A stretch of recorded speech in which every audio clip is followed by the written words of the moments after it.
जय हिंद प्यारे साथियों, दिल्ली पुलिस की हमने एक सीरीज स्टार्ट की है जिसमें आपने पार्ट 1 देखा। ये उसी शिफ्ट का पार्ट 2 है, क्योंकि क्वेश्चन 50 बहुत ही ज्यादा हो जाते हैं।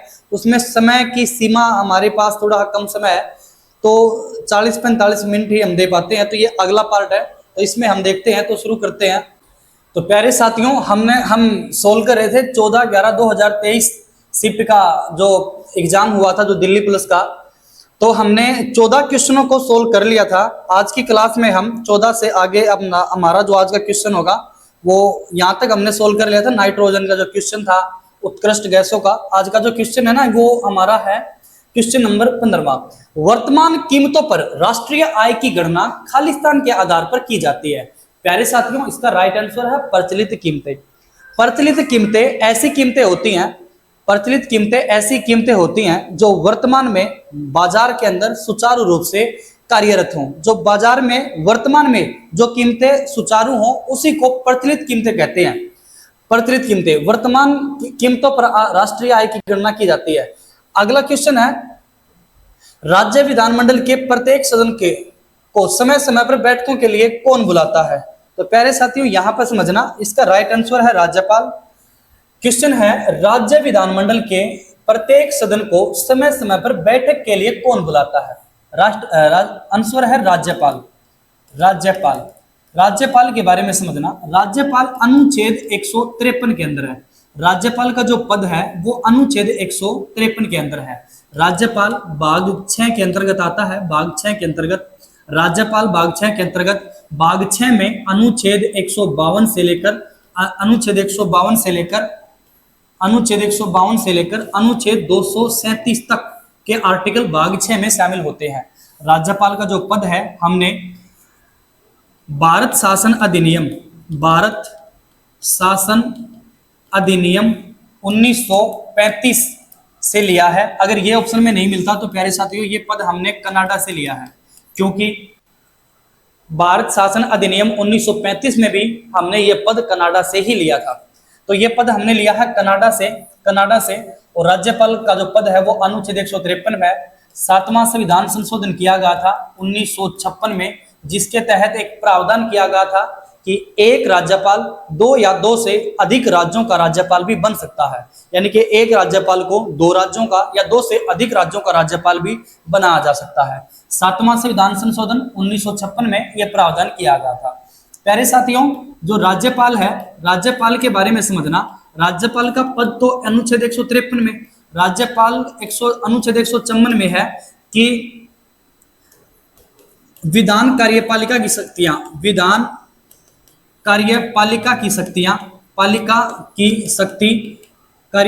शक्ति राज्यपाल में निहित होगी। इस बात का उल्लेख है अनुच्छेद 154 में। अनुच्छेद 155 में राज्यपाल की नियुक्ति का जिक्र है। नियुक्ति कौन करता है? तो नियुक्ति करता है राष्ट्रपति। अनुच्छेद 156 में राज्यपाल का कार्यकाल है और कार्यकाल है राष्ट्रपति के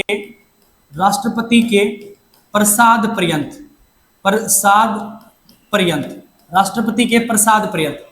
प्यारे साथियों, प्रसाद पर्यंत का मतलब होता है जब तक राष्ट्रपति की मर्जी होगी तब तक वो कार्यरत रहेगा। सामान्य तौर पर राज्यपाल 5 वर्ष के लिए कार्य करता है। वैसे प्रावधान है कि राष्ट्रपति की मर्जी के अनुरूप चलेगा। तो आर्टिकल 56 में राज्यपाल का कार्यकाल है। इससे आगे चलते हैं प्यारे साथियों। एक छोटी ही बात और, हमारा क्वेश्चन है कि विधानमंडल के प्रत्येक सदन को समय समय पर बैठक के तौर पर कौन बुलाता है? तो राज्यपाल बुलाता है। एक आर्टिकल है अनुच्छेद 174, जिसमें साफ तौर पर उल्लेखित है कि विधानमंडल के सत्र को आहूत करेगा राज्यपाल।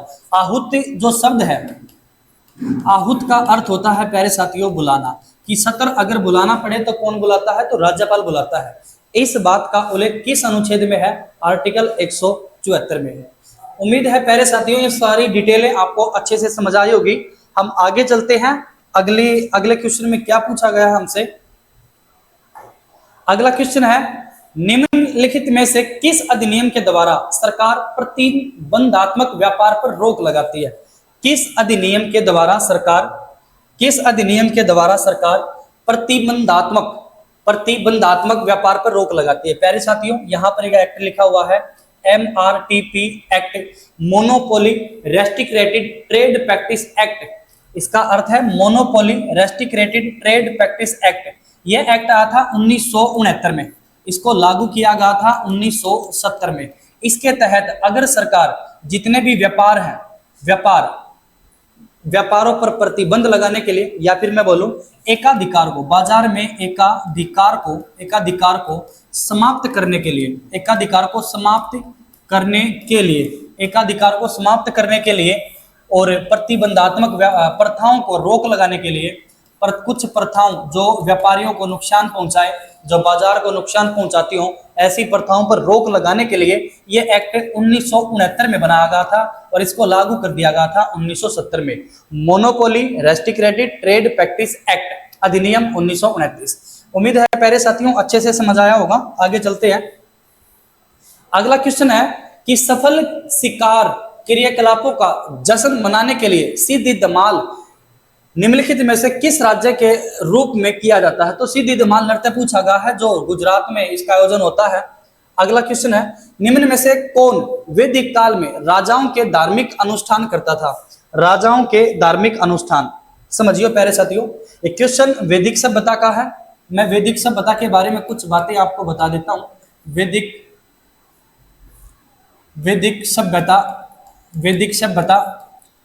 सभ्यता दो प्रकार से बांटी जाती है। एक को बोलते हैं हम पूर्व वैदिक काल, और एक को बोलते हैं उत्तर वैदिक काल। पूर्व वैदिक काल, उत्तर वैदिक काल। एक पूर्व वैदिक काल है, एक उत्तर वैदिक काल है।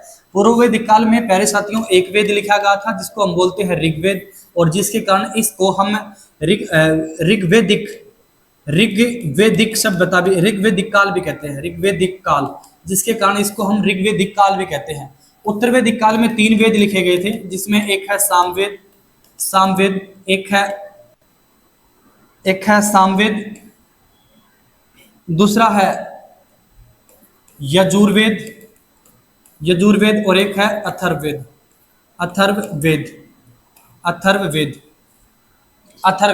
तो 3 वेद लिखे गए थे उत्तर वैदिक काल में और 2 वेद लिखे गए थे, एक वेद लिखा गया था हमारा ऋग्वेदिक काल, पूर्व वैदिक काल में। क्लियर है ना? तो पूछा गया है निम्न में से कौन वैदिक काल में राजाओं के लिए धार्मिक अनुष्ठान करता था? तो वो पुरोहित है। पुरोहित प्यारे साथियों राजाओं के दरबार में रहते थे और जितने भी धार्मिक अनुष्ठान है पुरोहित ही करता था राजाओं के लिए। अगले क्वेश्चन पे चलते हैं। क्वेश्चन है, महान कवि और मानवतावादी लेखक रविंद्रनाथ ठाकुर ने किस घटना के विरोध में अपनी नाइटहुड की उपाधि लौटा दी थी? तो प्यारे साथियों इस घटना का आप सबको पता होगा, जलियांवाला बाग हत्याकांड 1919। रोलेट एक्ट जो 1919 में लागू किया गया था अंग्रेजों द्वारा, जिसको हम काला कानून के नाम से पुकारते थे, काला कानून के विरोध में जलियांवाला बाग के अंदर 1919 में कुछ लोग इकट्ठा होते हैं और जिसके विरोध में जलियांवाला बाग के अंदर गोलीबारी का हुक्म दिया जाता है जनरल डायर के द्वारा, और उसी हुक्म में बहुत सारे हजारों लोग हमारे मारे जाते हैं। जिस घटना के बाद रविंद्रनाथ ठाकुर ने अपनी नाइटहुड की उपाधि को त्याग दिया था। नाइटहुड की उपाधि को त्याग दिया गया था। अगले क्वेश्चन की तरफ चलते हैं प्यारे साथियों। अगला क्वेश्चन है, प्यादा निम्नलिखित में से किस खेल से संबंधित है? प्यादा निम्नलिखित में से किस खेल से संबंधित है? तो ये खेल है हमारा शतरंज, जिसमें 64 बिसात होते हैं। इसमें 64 बिसात होते हैं। मैं आपको इसको कंप्लीट दिखा देता हूं। इसके अंदर 64 बिसात होते हैं, 8x8 के 64 बिसात होते हैं। इसके अंदर 64 बिसात होते हैं। शतरंज, ये यहाँ पे आप देख सकते हो, शतरंज में 64 बॉक्स होते हैं जो वर्गाकार के रूप में होते हैं। शतरंज की मोहरें 6 अलग अलग प्रकार की होती हैं। प्रत्येक पक्ष में 16 टुकड़ों से शुरू होता है और 8 प्यादे, यहाँ पे ये वर्ड ध्यान में रखना, 8 प्यादे, 2 ब्रिप्स और 2 शूरवीर और 2 हाथी, एक रानी और एक राजा शामिल होते हैं। प्यारे साथियों ये शामिल होते हैं। क्लियर है ना बात। तो ये हमारा शतरंज से क्वेश्चन था। शतरंज में 64 बिसात 8x8 के बॉक्स होते हैं। ये 1 2 3 4 5 6 7 8, तो 8 ही साइड में है, 8 ही साइड में है। 8x8 64 बॉक्स होते हैं। शतरंज के मोहरे होते हैं 6 अलग अलग प्रकार के मोहरे होते हैं, जिसमें 16 टुकड़ों में से शुरू होता है। 8 प्यादे, 2 ब्रिप्स, 2 शूरवीर और 2 हाथी और 1 राजा और 1 रानी। क्लियर है ना साथियों। तो आगे चलते हैं। हमारा क्वेश्चन नेक्स्ट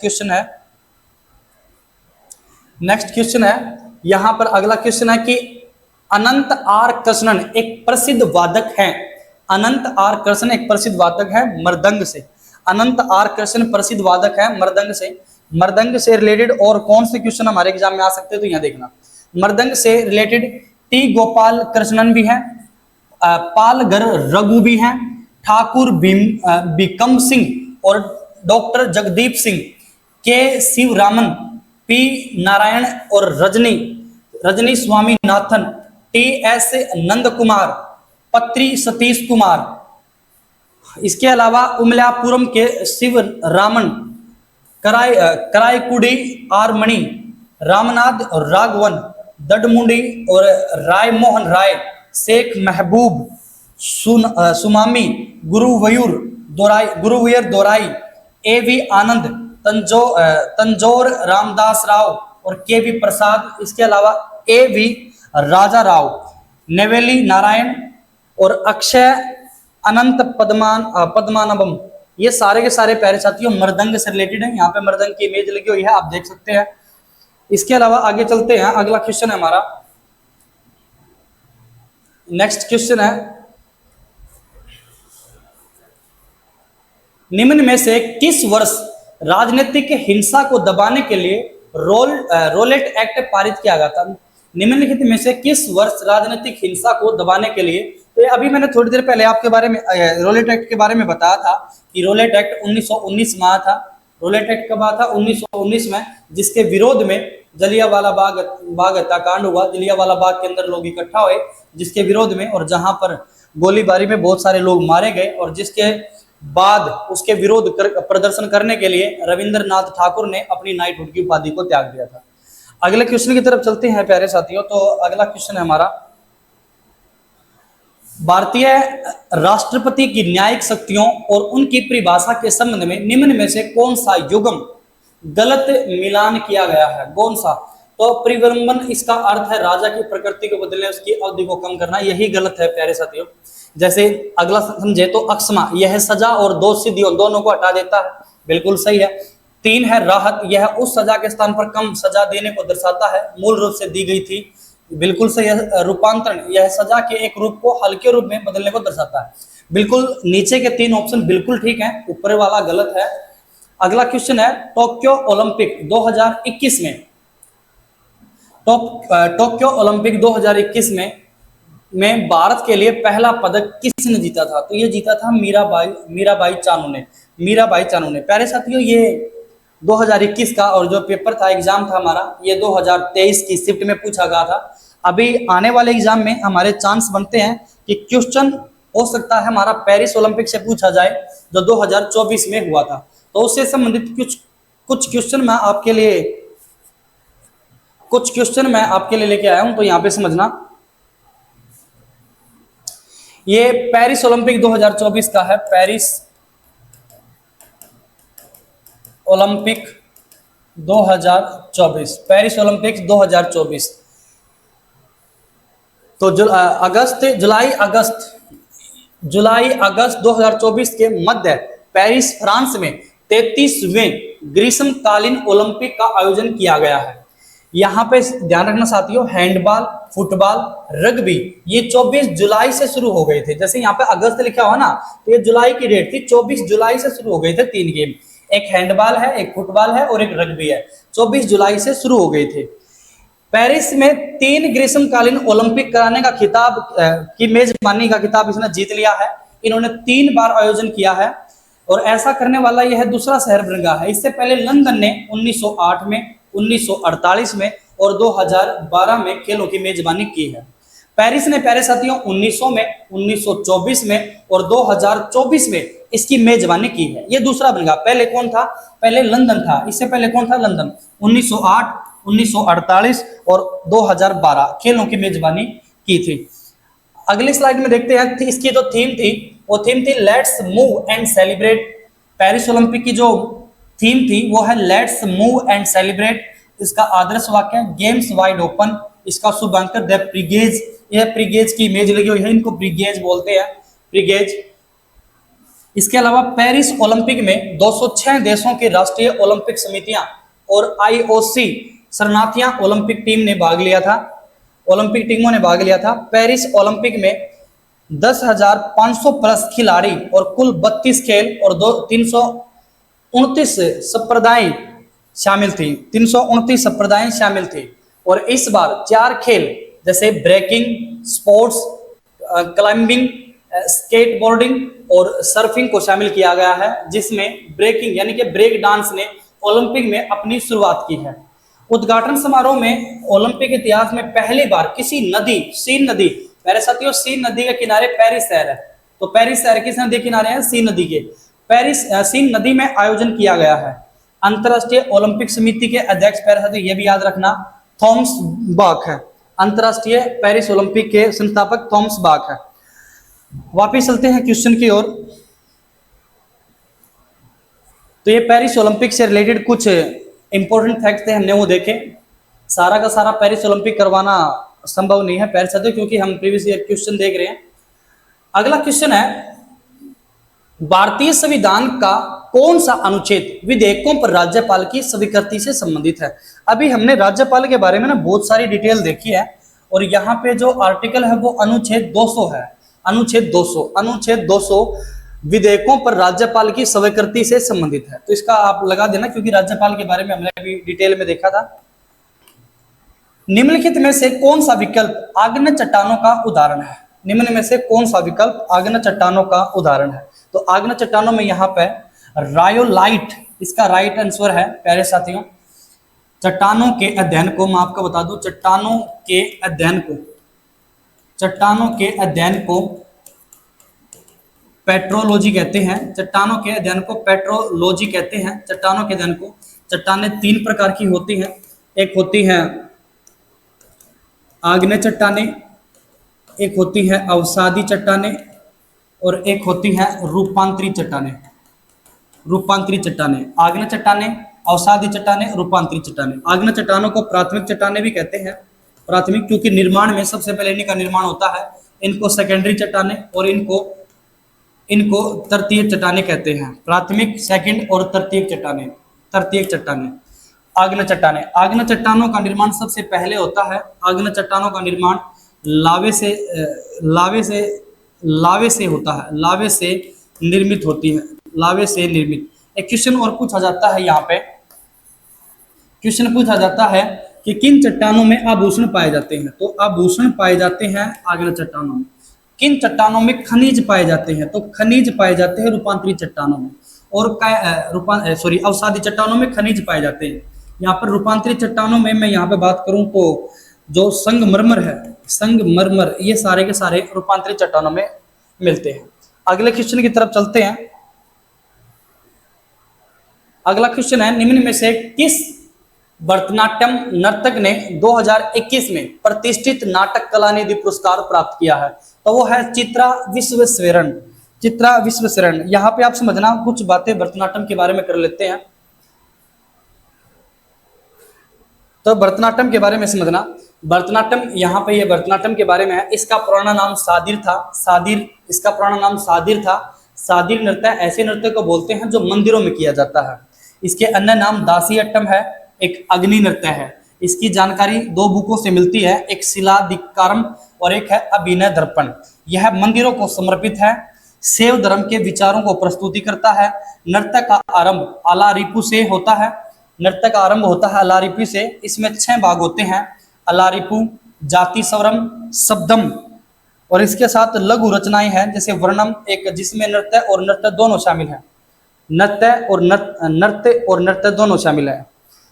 अगली स्लाइड में देखते हैं क्या है। नाट्य स्वरूप पाने वाला भारत का पहला शास्त्रीय नृत्य है ये। पहले साथियों, भरतनाट्यम सबसे पुराना शास्त्रीय नृत्य है।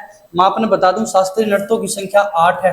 शास्त्रीय नृत्यों की संख्या कितनी है? 8 है, जिनकी समस्त जानकारी हमें भरतनाट्यम से मिलती है।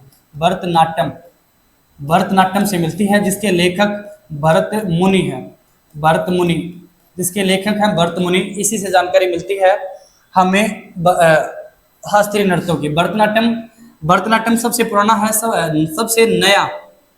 सबसे नया जो नृत्य है वो है हमारा सत्रिया। सबसे नया नृत्य है हमारा सत्रिया, जो केवल 500 वर्ष पुराना है, और जो भरतनाट्यम है ये 2000 वर्ष पुराना है। तो सबसे पुराना नृत्य हमारा शास्त्रीय नृत्य है जो है वो भरतनाट्यम है। कटका मुख हस्त मुद्रा, इसमें 3 अंगुलियों को जोड़कर ओम का प्रतीक निर्मित किया जाता है। नृत्य का अंत तिलाना से होता है। नटवार क्या होता है? भरतनाट्यम में कविता का पाठ करने वाले को नटवार कहते हैं। धुन के लिए कर्नाटक संगीत का प्रयोग होता है। एकल कलाकार द्वारा विभिन्न भूमिकाओं को दर्शाया जाता है। इसमें एक शब्द है एक हार्य लाशय, जिसे जब एक ही व्यक्ति कई कलाकार द्वारा जब एक ही व्यक्ति द्वारा कई भूमिकाएं निभाई जाती है दर्शाने को, इसे हम एक हार्य कहते हैं। एक हार्य क्लियर है ना साथियों? वापिस चलते हैं हमारे क्वेश्चन की तरफ। तो अगला क्वेश्चन है हमारा, त्रिक पंचांग के अनुसार महाशिवरात्रि कब मनाई जाती है? तो माघ कृष्ण पक्ष चतुर्दशी को महाशिवरात्रि मनाई जाती है। और एक क्वेश्चन है, निम्न में से किसे भारतीय लोक और जनजाति नृत्य से संयुक्त भारतीय शास्त्रीय नृत्य के रूप में यूरोपीय नाट्य तकनीकों को अपनाने के द्वारा संलग्न कला बनाने के लिए किया जाता है? तो उदय शंकर इसका राइट आंसर है। प्यारे साथियों, आज की क्लास में हम इतना ही पढ़ेंगे। बाकी के इसके 20 क्वेश्चन और रहते हैं। 20 क्वेश्चन मैं अगले पार्ट में इसको सोल्व कराऊंगा। क्लासें बहुत लंबी हो जाती हैं तो समय रहते हैं हमें सोल्व करना है। तो टोटल इसके हैं 50 क्वेश्चन।